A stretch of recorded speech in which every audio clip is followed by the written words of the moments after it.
We're going to introduce Blair Milo. Woo! So I met Blair years ago when she gave a speech to some young high school students about career. And I remember thinking there, as I told you, Blair, you were just a little rock star because Blair has done so much in her life, not only in her career in the Navy, but for the city of LaPorte as mayor, and now in this fabulous Secretary for Career Connection and Talent. So welcome, Blair. Thank you for taking time. I know you're Absolutely. Really busy. Well, thank you for all the work that you and the Dunebrook team do. Lisa, Megan, all of the incredible service that you provide to the community. Such a critical need to help support our families. So really appreciate all the work that you're doing. Thank you, Blair. And I think you do the same kind of work now you're trying to empower communities to be stronger. Absolutely. And to ask for help instead of working in silos to communicate with each other. And that's really what we do with new parents because it's intimidating to be a parent. Sure. So we say, it's okay to have a question. It's okay to ask for help. So anyway, thank you again. And maybe start out a little bit about yourself, Blair, and your background. Sure. I am a native LaPortean, and so once a slicer, always a slicer. There you go. And very proud to hail from these parts. And had the tremendous blessing to do ROTC at Purdue and then earn a commission in the Navy and served for 5.5 years on active duty with the Navy that did 2 years aboard the USS Mason, a ship home ported out of Norfolk, Virginia, another year in Bahrain, but we were based out of Bahrain but actually spent a good chunk of our time on an Iraqi oil platform. And then doing some multinational exercises across the Gulf area, and then had the chance to transition to the Pentagon and serve at the Pentagon for a couple years before transitioning to the reserve status to be able to pursue some civilian opportunities. And around that time frame was when I thought that my path was going to be continuing to do maybe some public service within the federal level, and so I was very interested in different components in DC, but was home visiting and was visiting my parents at the time and saw that the grass in Kessling Park was past my waist at the moment, and I didn't understand what was happening. I hadn't been home because I'd been with the Navy for a while, so I was asking my mom what was going on with this. And she says, well, I'm told that the city doesn't have any money, and so they're not mowing the parks. I don't understand. I mean, I don't understand how we're at that point, and I don't understand how not mowing the parks is saving enough money, and what are the other ramifications that come from it. And that was what led to a whole different path for me of then just wanting to first learn more about what had led to this challenge that we were facing. And then over the course of a few months, then thinking through, boy, somebody really needs to do something more about this. Yeah. Well, Blair, when has it ever been in your model to say somebody else needs to do something about this? What are you going to do about it? And so that led to just a total life pivot for me that I did not anticipate.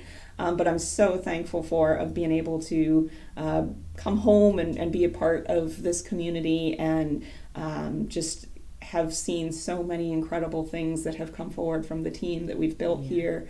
And then having the great blessing to get to serve as mayor. And over the course of time, as we were doing things within the community, particularly focused on growing jobs and opportunity in the community, one of the biggest struggles that we were facing was that we were growing these jobs, but I would hear regularly from employers who would say, I've got jobs, I can't get people into them. And so when I started trying to understand a little bit further about what some of those barriers may be, I realized after more conversations with other mayors across the state, and in fact other mayors in places across the country, that there were similar challenges that they were facing. And that tells me that, okay, there's something systematic going on here. And so had the opportunity to dig in a little bit further into understanding workforce development, which candidly I had never heard the term prior to probably 3 or 4 years into my mayoral term.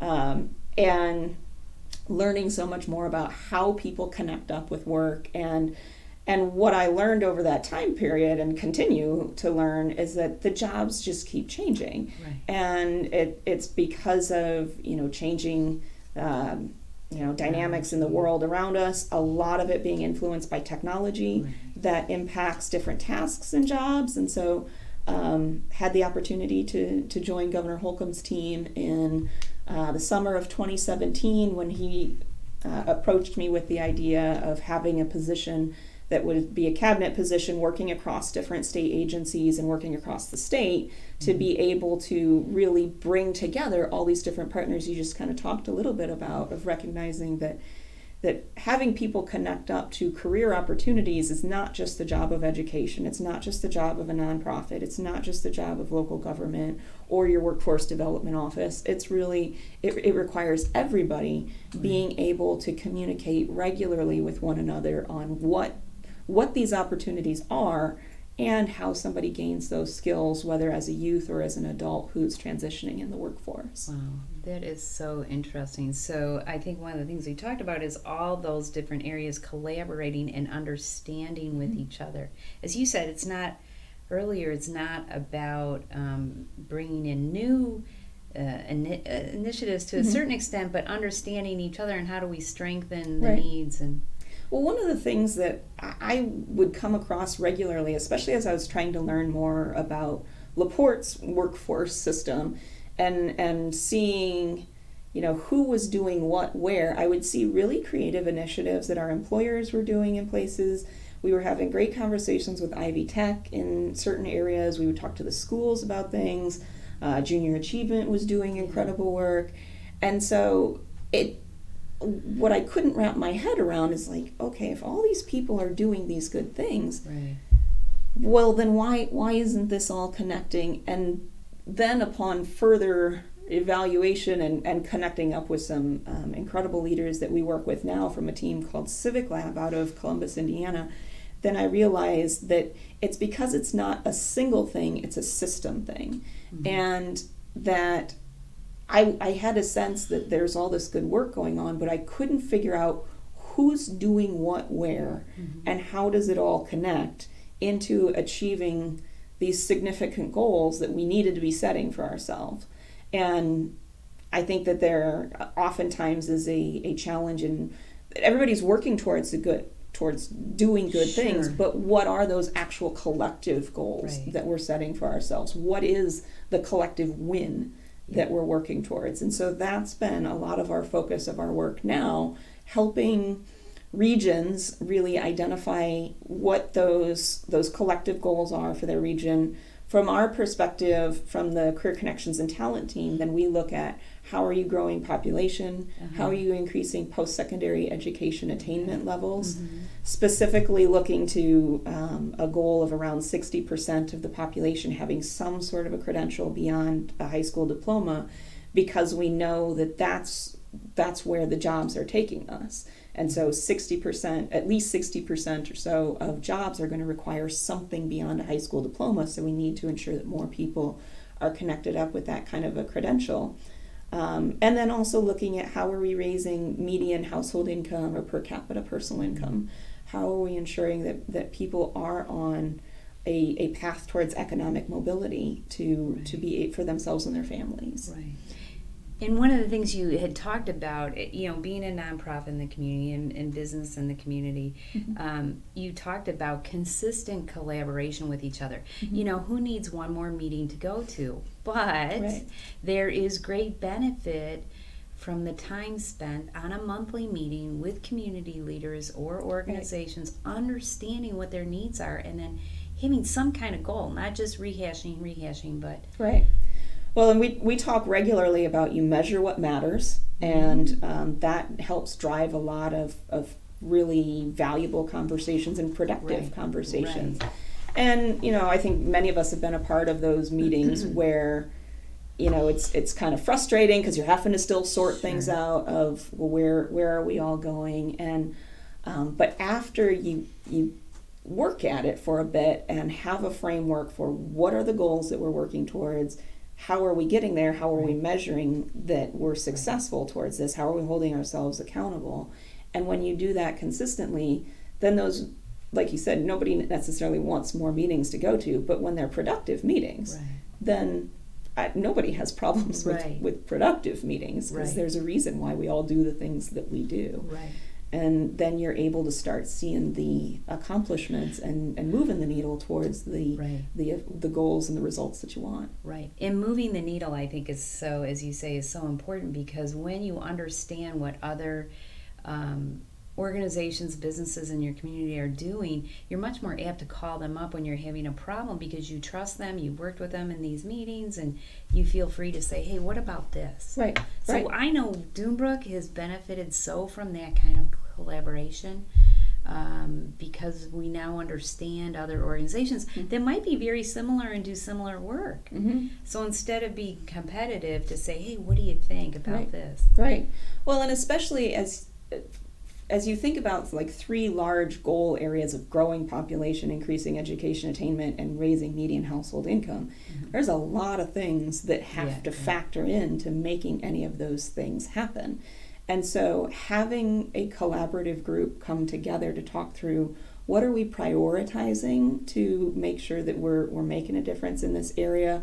Where do we see as our needs? What's the data telling us of some of our focus areas? And so if the group is able to talk through and see, we have a pain point around ensuring that we have healthy families that are understanding the different aspects of how to support a child, to have the child have age appropriate awareness of what their options are, then who can help serve in that capacity? And that's where, when you have those kinds of conversations, if you have Dunebrook at the table, then you can talk about, well, we have these programs, we do these things.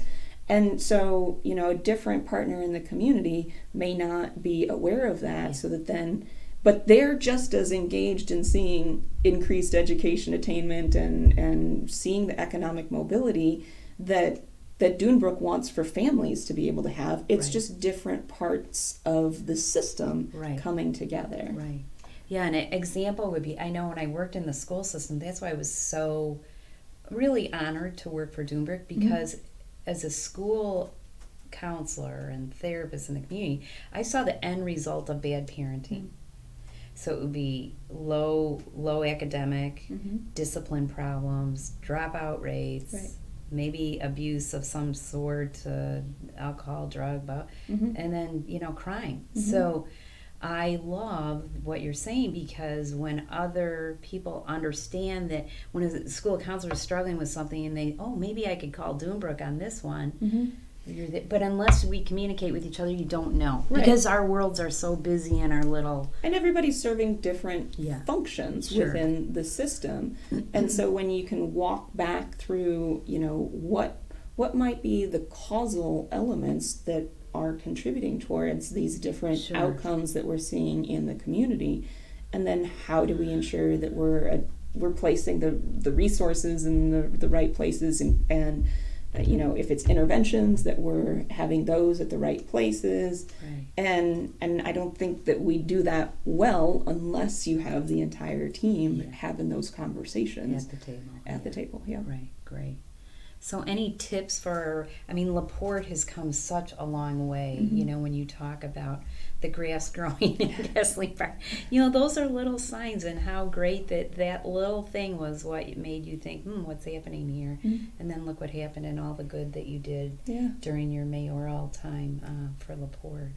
Well, it's been such a blessing to see not only how we were able to impact things during the time that I was with the team here, but also to see that continued momentum, that we are blessed with so many great leaders across the community, people who care.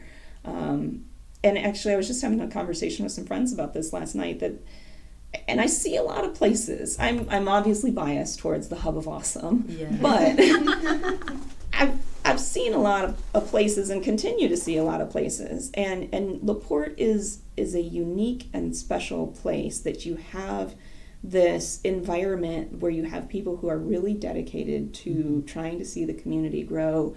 and still and very open to different ideas about how we might do that, and wanting to work with one another and wanting to be creative.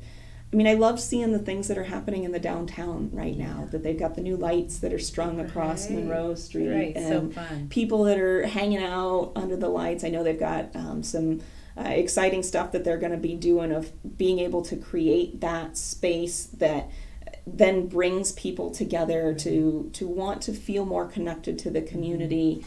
And I mean, especially in these challenging times of, not only the health challenges, but the conversations happening around social justice and racial justice, and being able to have people be able to connect with one another and understand different lived experiences, and creating more of those opportunities for people to learn from one another, to hear one another. And that's what I see happening more and more across the community, of people wanting to be intentional. You've got leadership that is being intentional about trying to cultivate that through the built environment. And so many people in the social world and the nonprofits and the schools, who all help cultivate society in that way, so that we can have more experiences for us to learn from one another. And that's what I think has always been special to me about LaPorte, and what I think is just needed now more than ever. And LaPorte is such a special place to be able to help bring those things together, and be a leading community in many ways for how to do some of these things. Right. That is so heartwarming, because I think LaPorte has such a great heart and a beautiful history. And when you talk about, especially during COVID, is a small community, any one of our small communities, let alone our state, let alone our country, is, if there's a takeaway from this whole pandemic, would be intentional sharing and patience. And we see on the national news all the lawsuits about who's wearing a mask. Oh, come on, wear a mask. It's like, come on. But to be intentional on being patient with each other and hearing each other. So thank you for saying that, Blair. Well, and I give a ton of credit to Governor Holcomb for how his leadership style contributes towards that. That's also part of who he is as an individual, that he is someone who likes to learn and hear from different people, and to gather a team that is very thoughtful about hearing one another, and then thinking through what are the steps that we need to be putting into place, whether it's talking about the health aspects of things, but certainly we're continuing to have those conversations about what can state government be doing differently to address things as we're hearing and listening more and to different perspectives. And I think that there's just I'm so pleased with his leadership, and to see where the state can, I think, be a leader as well, and LaPorte certainly being a key contributor towards that. I have to say, he's been wonderful. I mean, first of all, just his demeanor. He's very calm. You can tell that he's done everything you've said, talked to all the powers that be, health, whatever. He's been wonderful.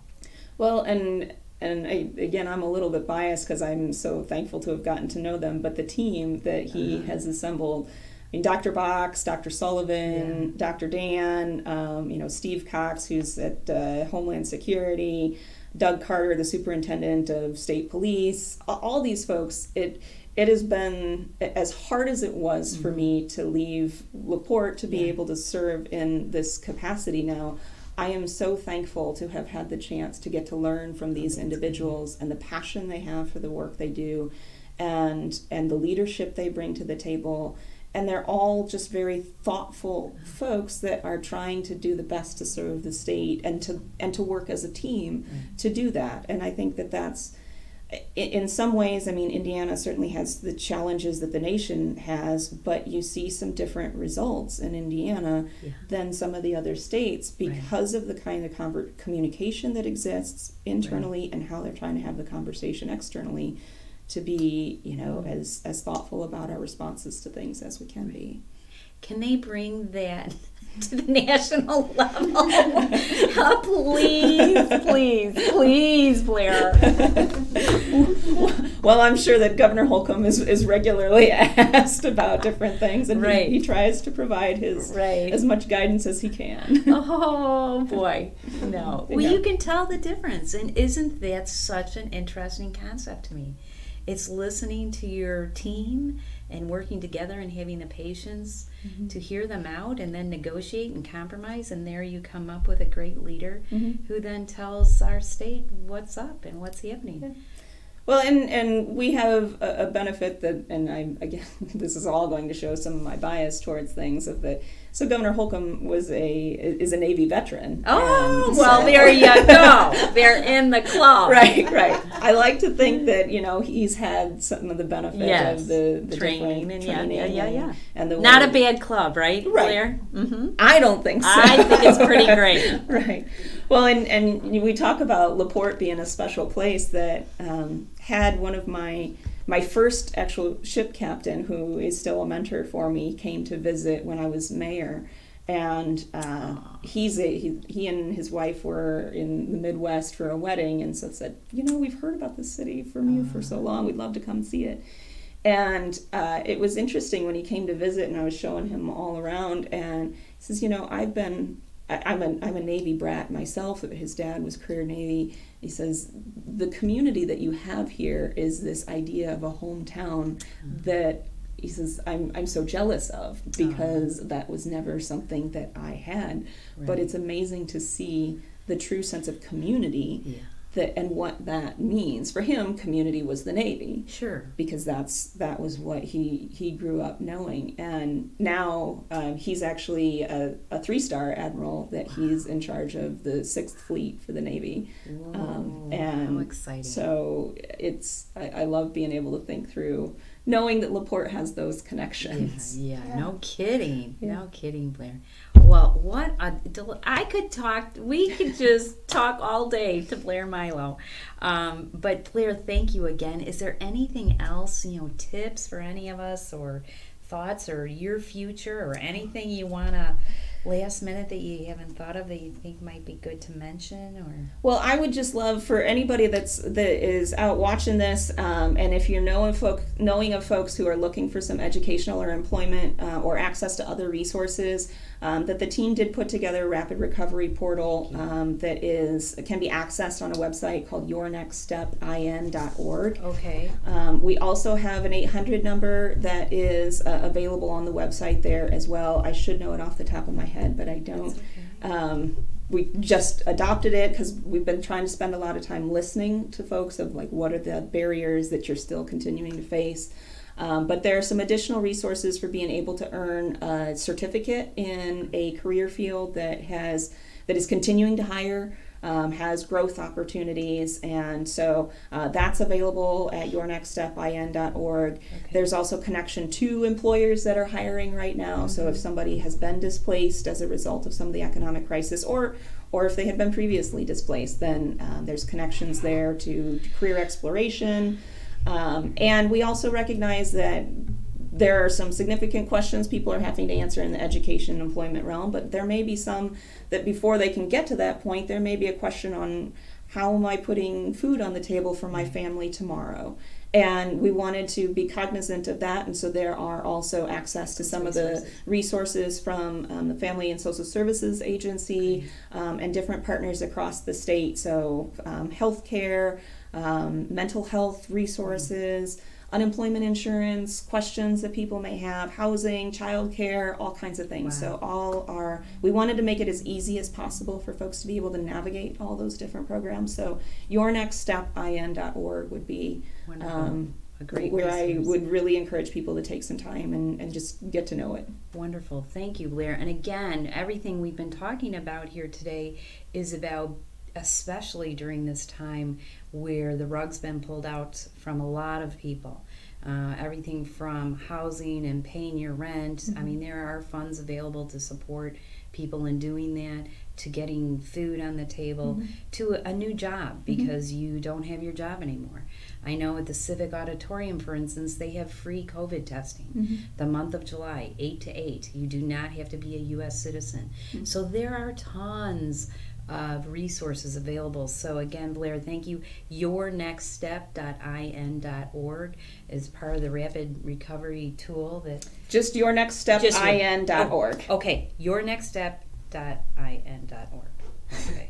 Just the one. Yeah. Oh, okay. It's linked in the comments. There Thank we you, go. because I'm goofing up. Thank you, Megan.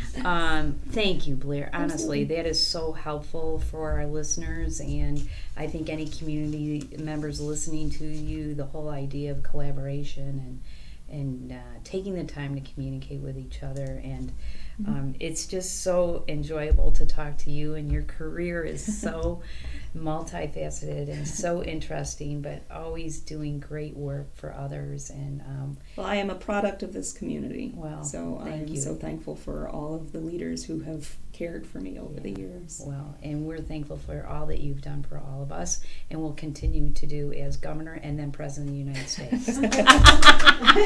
Just kidding. Just kidding. Let's work on getting people jobs. Yeah, right okay, now we'll and start some there. education. We'll start Yeah. there. All right.